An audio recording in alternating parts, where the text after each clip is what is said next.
Big boss 18। चलिए बात करते हैं आज के एपिसोड के बारे में। आज का एपिसोड श्रुतिका एविक्ट हो चुकी हैं बिग बॉस के घर से। और पहले इसी एविक्शन के ही बारे में बात करते हैं। देखो, घर में टास्क हुआ, बिग बॉस ने बाहर से जनता को बुलाया, लेकिन वोटिंग के का जो राइट था वो बिग बॉस ने पूछ लिया कि जो घर में लोग आए हैं आप उनसे करवाना चाहते हैं या फिर जो बाहर वोटिंग है आप उस बेसिस पे कराना चाहते हैं। देखो, मुझे लगता है ना कि अगर वाकई में बिग बॉस को रजत दलाल को निकालना होता तो बिग बॉस यहाँ पे बाहर वाली वोटिंग के बारे में बात ही नहीं करते। बिग बॉस यहाँ पे सीधा सीधा बोलते कि जो जनता घर के अंदर आई है वो वोट करेगी और आप लोग उनसे वोट अपील करिए, और जिसको वोट्स कम आएंगे वो घर से बाहर हो जाएगा।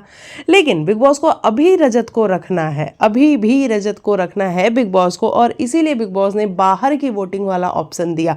और जो घर के अंदर लोग थे, भाई अच्छा है, उनकी भी समझदारी काम की और उनको भी लगा कि नहीं, इनको हम बाहर की जनता के हाथों में छोड़ते हैं, यानी कि जो लोग वोट करते हैं उनके हाथों में छोड़ते हैं और जो भी उनका डिसीजन होगा हम उसके साथ जाएंगे। अब देखो, घर के अंदर ये लोग बातें कई बार करते हुए नजर आए हैं, जहाँ पे अविनाश विवियन भी बात करते हुए नजर आए हैं कि इसका जो समीकरण है वो फेल हो चुका है, यानी कि रजत क्या कि मैं ईशा के आगे तो नहीं बात कर सकता, लेकिन हम आपस में बात कर सकते हैं कि इसका समीकरण फेल हो गया और जैसे ही मौका मिलेगा हम इसको बाहर का रास्ता दिखा देंगे, और इसीलिए ये परेशान घूम रहा है।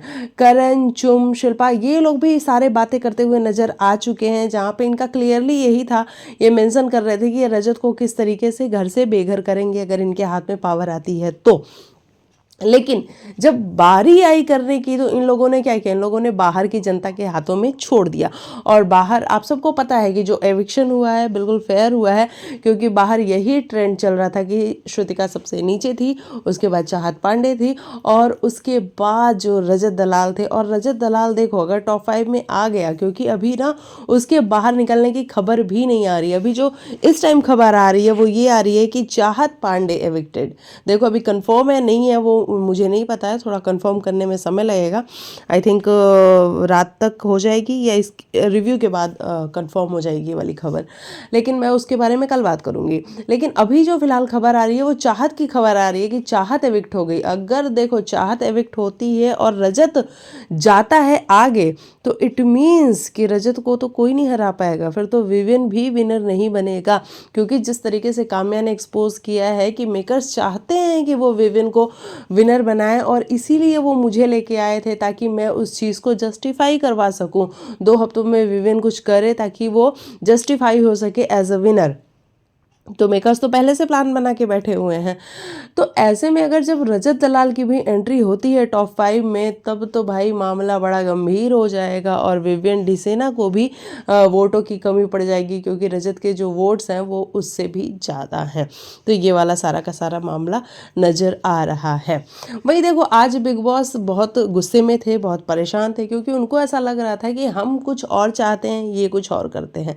लेकिन एक चीज़ मुझे समझ में नहीं आती है। देखो, एक इंसान है जो कोई गेम खेल रहा है, उस इंसान को बाद में रियलाइज़ होता है कि उसने जो गेम खेला है उसमें उससे थोड़ी गलतियां हो गई हैं, और बाद में अगर उस गलती को वो सुधारने की कोशिश करता है तो वो इंसान गलत कैसे हो सकता है।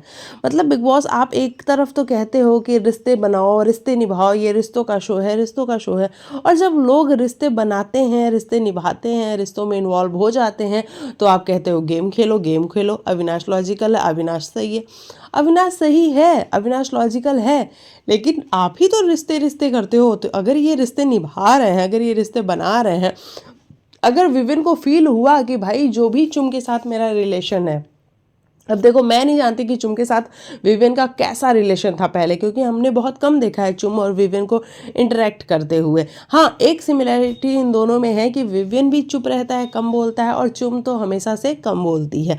तो ये सिमिलरिटी इन दोनों में है कि दोनों कम बोलते हैं और अपने काम से काम रखते हैं। बाकी इन दोनों में क्या रिलेशन है वो मैंने नहीं देखा है, मैं सच्ची बताऊँ तो शो में बहुत कम इंटरेक्शन हमें देखने को मिला है। लेकिन अगर विवियन बार बार चुम के लिए कंसर्न हो रहा है, आज आपने देखा होगा कि वो कितनी बार चुम के पास गया कि चुम are you okay, are you okay.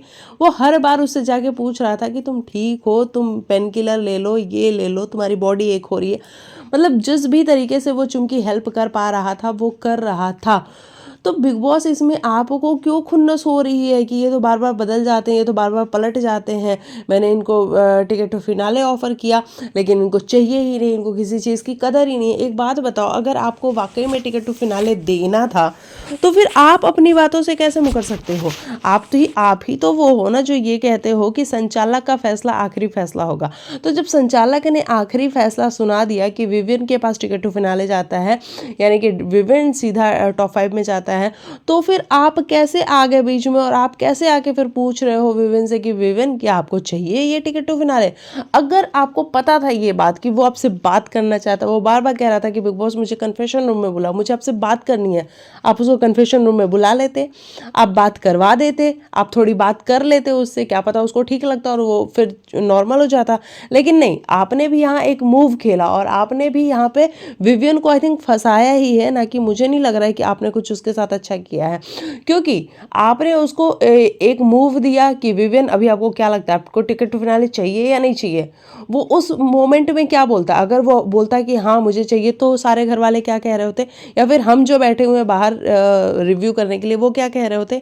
हम ये कह रहे होते ना, ओ भाई ये कैसा इंसान है, अभी तो ये सैड फील कर रहा था और जब बिग बॉस ने पूछा तो कह रहा नहीं नहीं मुझे तो टिकट टू फिनाले चाहिए, मतलब ये ढोंग कर रहा है, ये ड्रामा कर रहा है, हम ये कहते हैं। लेकिन आपने जब उससे पूछा तो उसने कह दिया कि मुझे नहीं चाहिए। आपने फिर चुम से पूछा, चुम भी एक्सेप्ट कर लेती तो हम कह रहे होते कि यार ये क्या बात होती है, विविन के पास था तो चुम को दिक्कत थी, अभी चुम के पास आ गया तो चुम खुश हो गई, हम ही कह रहे होते। लेकिन चुम ने भी उसको मना कर दिया। तो जब आप रिश्तों की बात कर रहे हो तो उनका जो भी रिलेशन है चुम और विविन का, उसको रियलाइज़ हुआ कि वो शायद ओवर कर गया, शायद वो ज़्यादा एग्रेसिव हो गया और इसकी वजह से चुम को चोट लगी। तो इसमें प्रॉब्लम क्या है? मुझे तो यहाँ कोई प्रॉब्लम नहीं दिख रही है। ये तो और अच्छी बात है ना कि विविन के लिए लोगों के मन में एक सिंपैथी आई है, यार ये कितना अच्छा बंदा है कि अपने ही कंपटीशन को जाके बार बार पूछ रहा है, उसके लिए कंसर्न है, उसके लिए चिंता है इस बंदे को। तो यहाँ तो विविन की पर्सनालिटी दिख रही है। लेकिन अभी वीकेंड के वार पे सलमान खान आके उसी की बैशिंग कर रहे हैं और बता रहे हैं कि ये तो एक सेल्फिश इंसान है, इसको सिर्फ अपनी पड़ी है, इसको ईशा और अविनाश के रिश्ते की नहीं पड़ी है, ईशा और अविनाश के गेम की नहीं पड़ी है, इसको ईशा और अविनाश ने इतनी मेहनत की वो नहीं दिखाई दिया। भाई फिर तो आप ये भी कहोगे ना कि चुम को भी नहीं दिखाई दी, क्योंकि चुम के लिए करण ने कितनी मेहनत करी थी। तो विवियन अपने लिए खेल रहा था, लेकिन चुम जहाँ पे आई थी वो तो करण के खेलने पे आई थी ना। तो फिर यही बात आप करण के लिए भी कह सकते हो कि चुम को बिल्कुल भी नज़र नहीं आया करण की मेहनत। तो ये जो उसकी बैशिंग हो रही है विवियन की, मुझे वो लग रहा है कि नहीं होनी चाहिए, क्योंकि अगर वो इंसान दिल से खेल रहा है, अच्छा खेल रहा है, तो फिर क्यों बैशिंग, क्यों और क्यों उसको सेल्फिश बताना? क्योंकि सेल्फिश अगर वो होता तो वो टिकट टू फिनाले एक्सेप्ट कर लेता और शांति से बैठ जाता। लेकिन वो सेल्फिश नहीं था, उसको बुरा फील हो रहा था, उसको लग रहा था कि मेरी वजह से चुम को चोट लग गई है और मैं नहीं लूँगा इस ट्रॉफी को, यानी कि जो भी टिकट टू फिनाले है। उसने छोड़ दिया, है ना। तो यहाँ अगर एक इंसान अपनी इंसानियत दिखा रहा है, बता रहा है कि मैं अच्छा इंसान हूँ और उसके जेस्चर से नज़र आ रहा है, तो फिर बिग बॉस को क्यों तकलीफ हो रही है? भाई करणवीर मेहरा आज बहुत कंफ्यूज दिख रहा था, उसको लग रहा था कि यार हम पहले तो टिकट टू फिनाले या किसी भी चीज़ के लिए पीछे पीछे भागते हैं और जब वो चीज़ हमारे पास आती है तो हम उसको छोड़ के और आगे बढ़ जाते हैं। तो ये हम सारी चीज़ें कर क्यों रहे हैं? तो देखो ये क्वेश्चंस मुझे लगता है कि हर इंसान के दिमाग में घूमते फिरते टहलते जागते रहते ही हैं और वही करण के भी दिमाग में है। लेकिन करण बस यही है कि वो सबसे बातें करके अपनी दिमाग की बातें निकाल के हमारे सामने रख रहा है। और देखो करण बहुत स्मार्ट आदमी है, करण को सब समझ में आता है कि भैया जो भी मैं बोलूँगा वो कैमरास पे तो जा ही रहे हैं, तो इसलिए वो सारी बातों को ओपनली रखता है। और इसमें हमें वो कभी कंफ्यूज दिखता है, कभी वो सही दिखता है, कभी वो गलत दिखता है, लेकिन वो अपनी बातें रखते हुए नज़र तो आ रहा होता है। तो इस तरीके से आज करण भी बहुत परेशान था कि मुझे, और करण से कल सलमान सर भी वही क्वेश्चन पूछ रहे हैं कि एक बात बताओ, तुमसे ये बता दो मुझे कि तुम इस बात को जस्टिफाई कैसे कर पाओगे कि तुमको ट्रॉफी भी चाहिए लेकिन तुम टिकट टू फिनाले चुम के लिए खेल रहे हो? और उसने बहुत सही आंसर किया कि सर मुझे पता है कि मैं टॉप 5 में जा रहा हूँ। अच्छा एक बात बताओ, किसको नहीं पता है कि करण टॉप 5 में जा रहा है? आई थिंक बिग बॉस जो लोग देख रहे होंगे उनको सभी को पता होगा, जो करण के हेटर्स भी होंगे उनको भी ये बात पता होगी कि करण टॉप 5 में जा रहा है। और करण को भी ये बात पता है कि मैं टॉप 5 में जा रहा हूँ। तो करण ने कहा कि सर मैं तो सुपर कॉन्फिडेंट हूँ कि मैं टॉप 5 में जा रहा हूँ, तो फिर मैं क्यों ना, जब मैं जा रहा हूँ तो मैं अपने दोस्त को भी लेके जाऊँ। तो मैंने सोचा कि मैं अपने दोस्त को भी लेके जाता हूँ। तो इसमें गलत कहाँ हो गया करणवीर? हर कोई सोचता है ना। तो फिर आप, जब आपको इतना पता था कि आप भी जा रहे हो, चुम भी जा रही है, तो फिर आप शिल्पा के लिए खेलते। मतलब किसी ना किसी तरीके से, किसी ना किसी बात पे लपेटे में लेना है ना। और इस तरीके से करणवीर की बैशिंग की जा रही है। तो ये है सारा का सारा मामला जो कि आज हमें देखने को मिला है। बाकी घर में जनता जो आई थी, उनकी जो हूटिंग थी, उससे आज रजत भी, देखो तीनों की आंखों में आंसू थे। चाहत की भी आंख भरी हुई थी, रजत की भी आंख भरी हुई थी, और श्रुतिका की भी आंख भरी हुई थी, क्योंकि सभी को ये था कि कहीं मेरा नाम ना आ जाए, कहीं मेरा नाम ना जाए। कर रजत को ये था कि कहीं मेरा नाम आ गया तो फिर क्या होगा। क्योंकि रजत भाई देखो, डे वन से वो बंदा जब से आया है शो में, आप उसको चाहे कुछ भी कह लो, लेकिन वो लगा पड़ा रहा है। कभी भी वो एक दिन भी वो शांत नहीं बैठा है कि कभी वो थका हुआ सा, हारा हुआ सा, बेसहारा हुआ सा साइड में कोने में बैठा हुआ नजर आए आपको, नहीं। अब ये बात अलग है कि बिग बॉस आजकल उसकी क्लिप्स नहीं दिखाते हैं, आजकल वो बहुत कम नजर आता है कि रजत की भी कोई क्लिप हमारे सामने आ रही है, ये बात अलग है। लेकिन वो करता रहता है अपना, उसका जो भी काम है, चाहे वो लड़ाई हो गया, झगड़े हो गए, हर बात में अपनी इन्वॉल्वमेंट रखना हो गया, वो सब कुछ कर रहा होता है। तो देखो, डिजर्व तो करता है रजत टॉप 5 में जाना। अब उसके बाद जनता के ऊपर है, जनता जो भी फैसला लेगी मुझे लगता है बिल्कुल सही लेगी। तो अगर रजत को बिग बॉस आगे लेके जाते हैं तो बहुत अच्छा होगा। बाकी आज उसकी आंखों में वो डर दिख रहा था कि कहीं ये लोग मुझे बाहर ना कर दें। चाहत भी डर रही थी, श्रुतिका भी डर रही थी। और श्रुतिका को तो आपने देखा कि कैसे श्रुतिका एक चीज़ तो कहनी पड़ेगी भाई, श्रुतिका बहुत जल्दी बदलती है ना, बहुत जल्दी बदलती है। वो कभी कुछ होती है, कभी कुछ होती है, लेकिन कोई बात नहीं, फिर भी जैसी भी थी श्रुतिका अच्छी थी, और एक अच्छा ओपिनियन था उसका। कई बारी वो चीज़ों को बहुत अच्छा डिकोड भी करती थी, कई बारी तो वो बिग बॉस को भी डिकोड करने लग गई थी, और इसलिए बिग बॉस को भी तकलीफ हो गई थी उससे। तो श्रुतिका को जाना था, श्रुतिका चली गई, और वो खुशी खुशी गई है, क्योंकि उसको पता है कि बाहर उसकी फैमिली, उसका बेटा है, उसका हस्बैंड है, उसका इंतज़ार कर रहे हैं, तो वो खुशी खुशी गई है। चाहत पांडे भाई आज लाल साड़ी में कहर बरपा रही थी, क्या खूबसूरत लग रही थी चाहत, है ना, बहुत प्यारी सी लग रही थी। और चाहत ने भी अपने हिस्से की चीज़ें बोली और कहा कि बचा सकते हो मुझे, बचा लो प्लीज़ आप लोग। और चाहत अभी भी घर के अंदर है। तो ये वाला सारा का सारा मामला नज़र आ रहा है हमें। और चलिए, लास्ट में एक चीज़ दिखाई गई जहाँ पे चुम और शिल्पा जी बैठ के रजत दलाल के बारे में बात कर रही थी। शिल्पा जी का कहना था कि मैं यहाँ से निकल के किसी से मिलूँ ना मिलूँ, लेकिन मैं रजत दलाल से तो बिल्कुल भी नहीं मिलने वाली हूँ। देखो शिल्पा जी, ये आपकी पर्सनल चॉइस है, आप चाहो तो मिलो, आप चाहो तो ना मिलो। अगर आप नहीं मिलना चाहोगी तो आई थिंक रजत भी आपसे नहीं मिलना चाहेगा, है ना। तो ये तो अपनी अपनी पर्सनल चॉइस होती है ना। जब मैं किसी को नहीं पसंद कर रही हो रही होती हूँ, तो हो सकता है कि सामने वाला भी मुझे ना पसंद कर रहा हो। और चुम ने कहा भी कि हो सकता है कि जो बातें हम उसके लिए कर रहे हैं, रजत के लिए कर रहे हैं, सेम यही बातें कोई और हमारे लिए कर रहा हो। तो हाँ, ये बात सच है। लेकिन शिल्पा जी जिस तरीके से बोल रही थी, और देखो फिर मुझे ये भी लगता है कि शिल्पा जी के साथ रजत की जो इक्वेशन रही है वो काफ़ी तू मैं वाली रही है, जहाँ पे रजत कई बारी लाउड हुआ है, रजत कई बारी चीखा चिल्लाया है, उल्टी सीधी बातें रखा है। तो शिल्पा जी का हर्ट होना बनता है। लेकिन किसी के लिए भी ये बोलना कि मैं उससे रिश्ता नहीं रखूँगी, वो अपने मन में रखो आप, है ना, अपने मन में रखो। आप ऑनेस्ट हो, ठीक है, तो ऑनेस्टी वहाँ भी दिखाओ ना। जब विवेन आपसे बात नहीं कर रहा होता है तो भी आप पीछे पीछे जाती हो उससे बात करने के लिए। विवेन मुझे बात करनी है, विवेन 2 मिनट मिलेंगे क्या, 5 मिनट मिलेंगे क्या, 4 मिनट मिलेंगे क्या, जब आप जाती हो।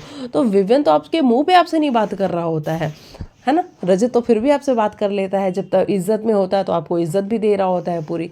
लेकिन फिर भी आपको विवेन से बात कर लेनी है, लेकिन रजत से आपको कोई बात नहीं करनी है। लेकिन चलो कोई बात नहीं, इट्स योर पर्सनल चॉइस, तो इसमें हम ज़्यादा कुछ बोलने वाले होते नहीं हैं। तो ये रहा सारा का सारा मामला आज का।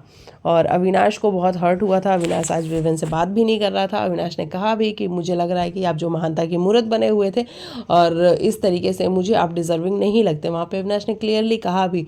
तो कई बार अविनाश मुझे बड़ा अपफ्रंट सा भी दिखता है और सही भी दिखता है कि एटलीस्ट उसके जो मुंह पे है, जो उसके मन में है, वो किसी के भी सामने वो बोल देता है। तो वो विवेन के मुंह पे भी उसने बोली ये बात। अब विवेन, अलग बात है कि अविनाश के लिए विवेन के मन में शायद एक सॉफ्ट कॉर्नर है, या तो फिर विवेन वाकई में अविनाश को अपना छोटा भाई मानता है और इसीलिए वो अविनाश के साथ रूड बिहेवियर कभी नहीं करता है। और आज आपने देखा भी कि अविनाश उससे बात नहीं कर रहा था, ईशा उससे बात नहीं कर रही थी। हालांकि वो चाहते थे बात करना, लेकिन फिर भी बात नहीं कर रहे थे, पहल नहीं कर रहे थे। और विवेन ने जाके कई बारी पहल की और उसके बाद तीनों के बीच में बातचीत हुई जहाँ पे सब कुछ क्लियर हुआ, लेकिन फिर भी अविनाश इस बात से वो नहीं था, खुश नहीं था, क्योंकि उसको लग रहा था कि हमने बहुत सारी मेहनत की थी और आप कुछ गलत कर ही नहीं रहे थे जब, तो फिर आप गिल्ट ट्रिप में गए ही क्यों? हमने इतनी मेहनत की आपके लिए, आपने टिकट टू फिनाले इतनी आसानी से छोड़ दिया। और देखो अविनाश और ईशा दो ये ऐसे लोग हैं जिनके अंदर इंसानियत है, लेकिन उससे भी ऊपर क्या है, गेम है, और ये गेम को ज़्यादा प्रायोरिटी रखते हैं, मानते हैं, देते हैं, आप ये भी कह सकते हो। तो उनके हिसाब से गेम वाइज वो दोनों अच्छा कर रहे थे, क्योंकि उनको लग रहा था कि विविन गलत कर रहा है, तो फिर ऐसी वाली चीज़ें हैं। तो ये रही मेरे हिसाब से आज के एपिसोड का रिव्यू, और कुछ है नहीं बात करने के लिए। अब जो बातें होंगी वो हम कल करते हैं। बाकी पहले मैं चेक करती हूँ कि क्या वाकई में चाहत एविक्ट हो गई। अगर एविक्ट हो गई तो मैं वीडियो बनाऊंगी, और अगर नहीं, ऐसी कोई अपडेट नहीं है, तो फिर मैं कल वीडियो बनाऊंगी, है ना। चलिए, बाकी मिलते हैं कल के एपिसोड में। तब तक के लिए बाय बाय, टेक केयर, अपना ख्याल रखिए। बाकी आप अपनी राय कमेंट सेक्शन में ज़रूर लिखिए।